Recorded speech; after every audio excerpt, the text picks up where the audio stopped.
Başka konuşma yapsana. Aşk uzak.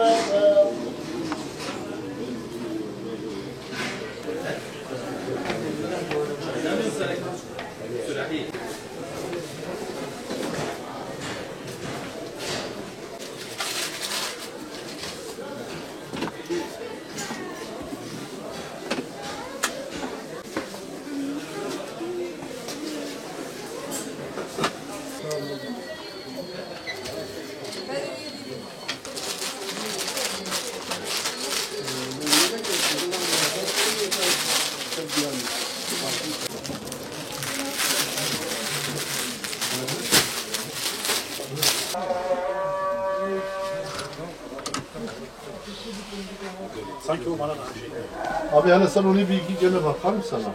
Bir hafta özellikle insanların psikolojik durumu fenaydı, yani çok yaşanmamış, daha önce bir olayı yaşadık biz.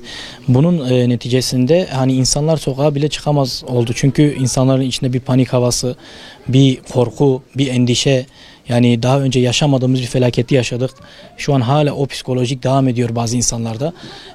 Yani İnsanlar hala bu travmayı atlatamadılar. Tabii bu haliyle ister istemez bizim işleri de, yani o maddiyat tarafından olsun ne olursa, hani bildiğiniz gibi çarşıya filan müşterilere baktığımız zaman ister istemez durgunluk var yani.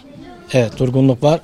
Şu an bekliyoruz yani. Çünkü insanların yası var, insanların acısı var. İnsanlar akrabalarını, sevdiklerini kaybetti. Bundan dolayı hala insanlar kendine gelemediler ki haklı olarak yani.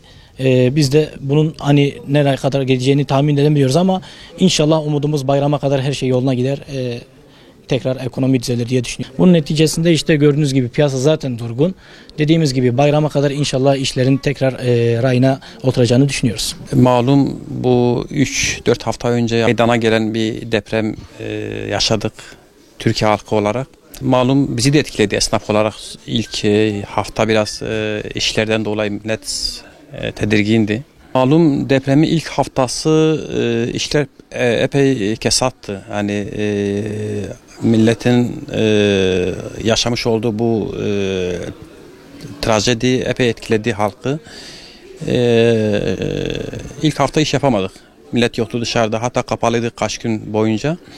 Yani şu an için yeni artık toparlanmaya başladık. Yeni artık işler açıldı. Umarım artık bundan sonra işler böyle devam eder. Hani bu kötü şeyler dağılır diye düşünüyorum ben. Allah bir daha artık böyle bir felaketi bizlere yaşatmasın. Hiçbir Müslüman, hatta dünya alemine yaşatmasın.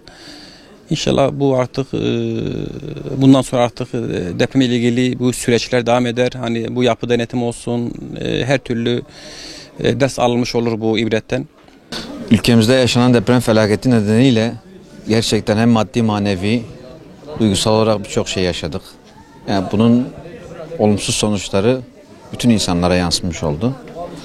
Hepimiz şu anda iş olarak, maddi olarak, manevi olarak çok büyük kayıplar yaşadık. Bunun üzüntüsüyle karşı karşıyayız. Bütün insan olarak, bütün halk olarak şu anda üzüntü içerisindeyiz. İşler şu anda gerçekten de durma noktasına geldi. Özellikle bu aylar zaten iş olmuyordu. Şu anda bu deprem felaketinden sonra işler tamamıyla durma noktasına geldi.